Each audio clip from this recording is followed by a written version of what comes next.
I'm an addict for sneakers. We got Russell Westbrook's Jordan Why Not 0.1 in hand in two different colorways. I'm going to give you a detailed look. My apologies that I didn't give this to you sooner, but man, life has been busy. I've been blessed with another kid. I have a son in the world, so I've been a little busy, but we're getting right to it. I got tons of catching up to do, tons of content. So if you're new here, make sure to subscribe and hit the little bell next to the subscribe button. Even if you already are subscribed, make sure the notification is on. If you don't hit that bell, YouTube will not notify you when I upload a new video. So it's very important that you do so you don't miss out on future content. Sometimes I run into people and they're like, Delz, how come you don't release videos like you used to? I release videos every single day. It's just YouTube keeps switching stuff up. Pretty frustrating when I have people that enjoy my content tell me this. You got to hit the little button, so everyone please do so.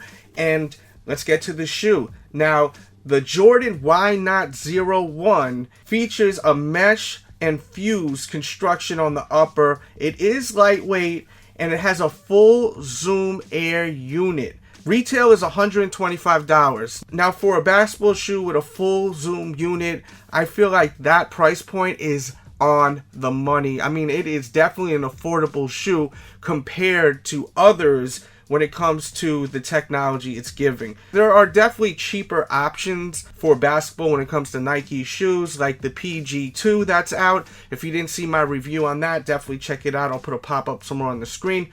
But I think that these are kind of stylish, man. Besides them being for the court, I feel like you could definitely wear these off of the court. They remind me of a bunch of different Jordan retro shoes.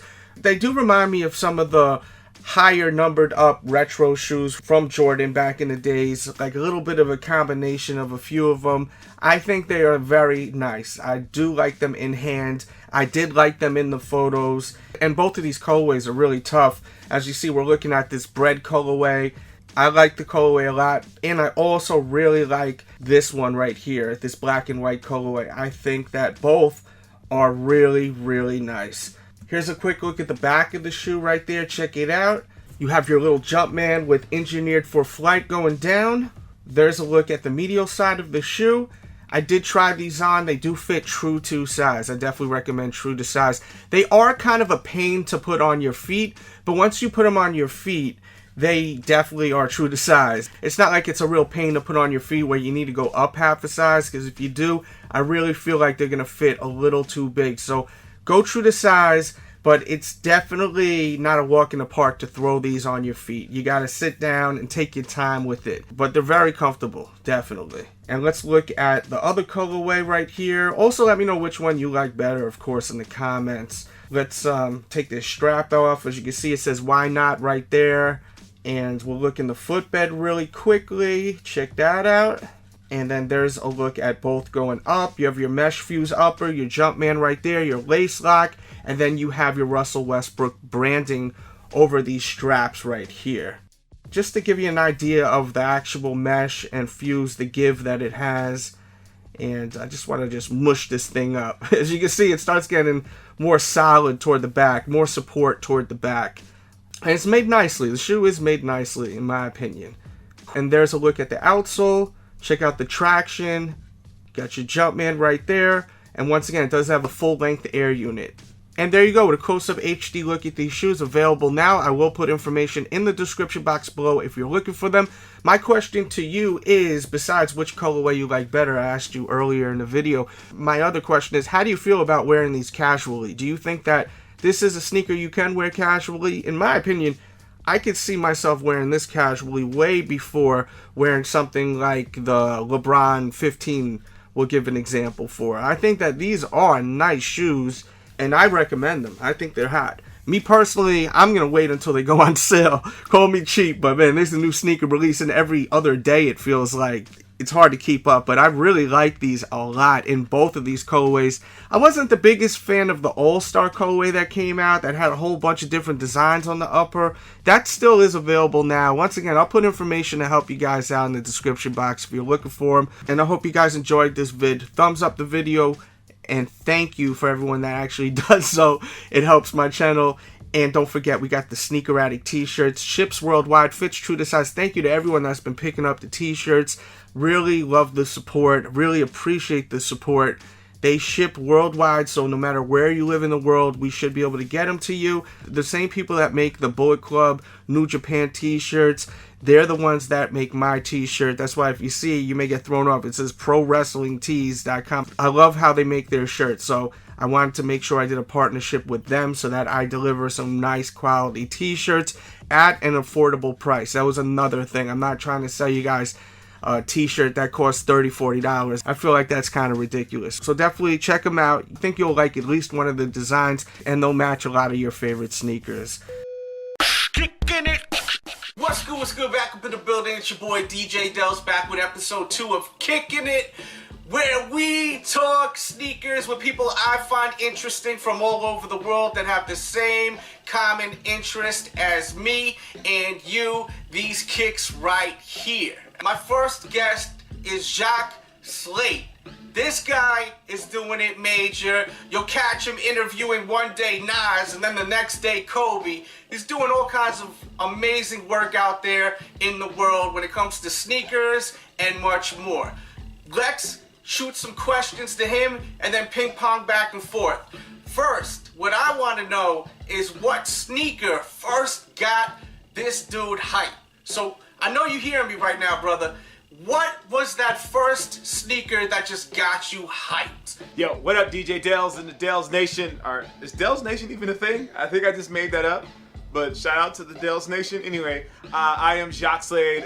Most people on the internet probably know me as Cousteau. So what up? Thanks for having me on the show. As far as the shoe that I was most hyped for, I don't say most hyped for, but a shoe that I remember being extra hyped for was the Reebok Pump. And that all happened because of D Brown. I remember as a kid, I loved basketball so much. And my older cousins, they were all into basketball too. So obviously I loved anything that they loved when I was a kid.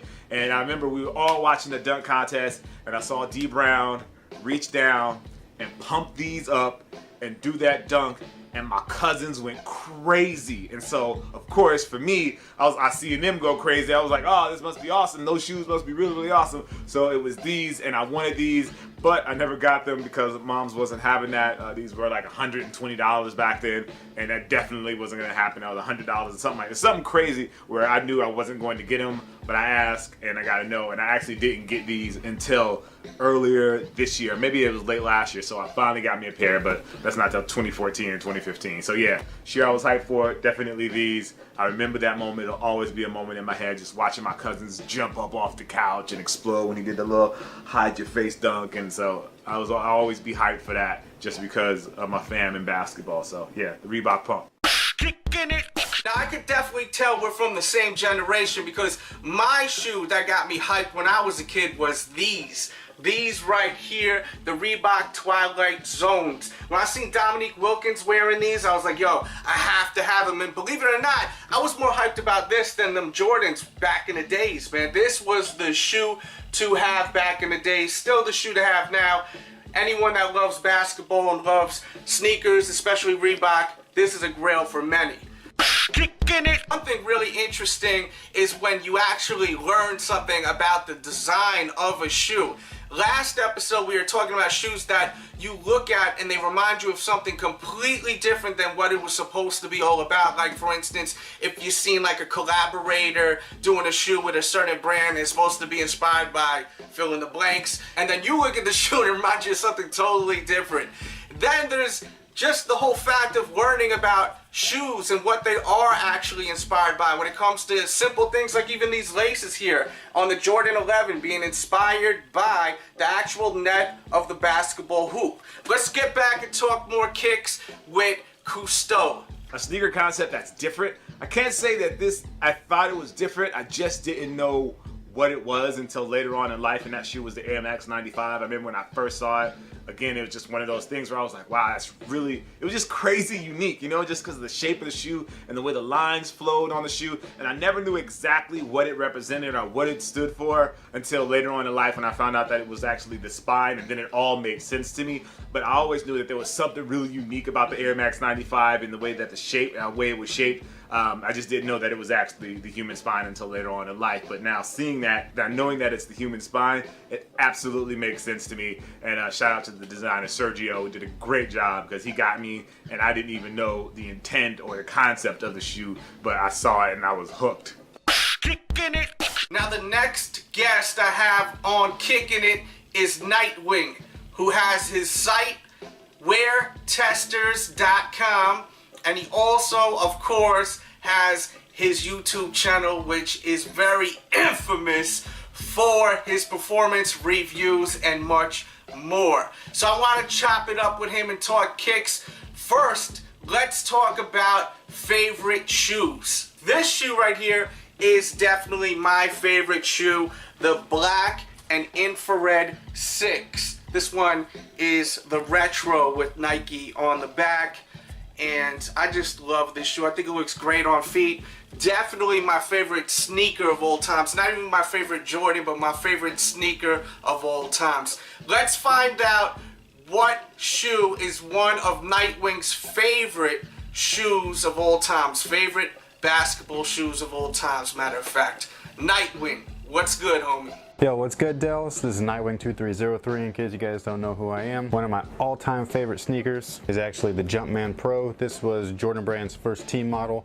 This was the first shoe that I saved up all summer long for. I mowed lawns, I picked weeds, I did all kinds of random stuff. I think I was like 13 or 14 at the time. And by the end of the summer, just before school started, I had enough money, which was back then $110, a lot of money. Grabbed my pair, and basically I've loved this shoe ever since. I went through a couple pairs. This is the pair that I still have that's like really nice and new, but it's not wearable any longer. Maybe I'll restore them one day, but who knows? I don't really have that much time as it is. Kicking it. We all got funny stories when it comes to sneakers. I've shared plenty throughout the years on my YouTube channel. Let's check in with Nightwing and hear a funny story he'd like to share with me and you. As far as a funny story, it depends on who you ask. I think it's funny, my wife doesn't. But basically, back in 2006, my daughter was born on the same day that the white and grape retro released, and I so wanted that shoe. So after my daughter came out and everything was good, I made sure I waited. I told my wife, I was like, hey babe, can I go and grab the new Jace that just dropped? You don't ask that, ever. Especially after they just had a baby. Long story short, I didn't get the shoes. I ended up getting the retro that released a couple years ago, and then I got rid of them because the quality was pretty trash, and my eyelets they're plastic, they already started to yellow for some reason, even though the clear soles were still nice and clear. I guess you can't win for losing. Kicking it. Before you go though, Nightwing, just hit him with a bunch of sneakers that you love. You know, I know you showed one, but hit him with some more sneakers that you love. Like, of course, I showed these. Never go wrong with Air Force Ones. This is something I did on Nike ID. Puma Suedes, Reebok Twilight Zones. I was talking about how special these are before. Definitely love my Air Max 90s. And of course, another all-around favorite is the Superstars by Adidas. Love these Jam Master J's. I got one for you too. I know you love Star Wars like me, Nightwing. These are dope. The back of these, by the way, are just bananas. Now, with me showing some of my all-around favorites, we definitely gotta see some of Nightwing's all-around favorite kicks. As far as an all-around favorite, it really depends on what day you ask me. You can never go wrong with the Reebok Question. Maybe even take it back to my high school days with the Air Jordan 15 Low. Maybe take it all the way back to my very first Air Jordan ever, which was the black and red Air Jordan 11. Being a Dubs fan, you know I gotta get me some Currys. One of my favorite shoes at the moment is actually the J Crossover 2. This is the first official shoe that I had input in during the wear testing process. They actually let me keep the original shoes too. So this was the first sample or prototype that I had, and actually has the J Crossover 1 midsole and outsole. And of course, you can never, ever, ever go wrong with a pair of Air Jordan 4s. And that concludes concludes episode 2 of Kicking It. Thank you for watching, and thank you to my 2 guests, Nightwing and Cousteau. I will have their Twitters in the description box below and their YouTube channels. Make sure to follow everything they're doing because they're doing a lot of major things out there. If you love sneakers, you need to be following them. Thanks for watching episode 2. If you didn't see episode 1 yet, that will also be in the description box below, and be on the lookout for episode 3.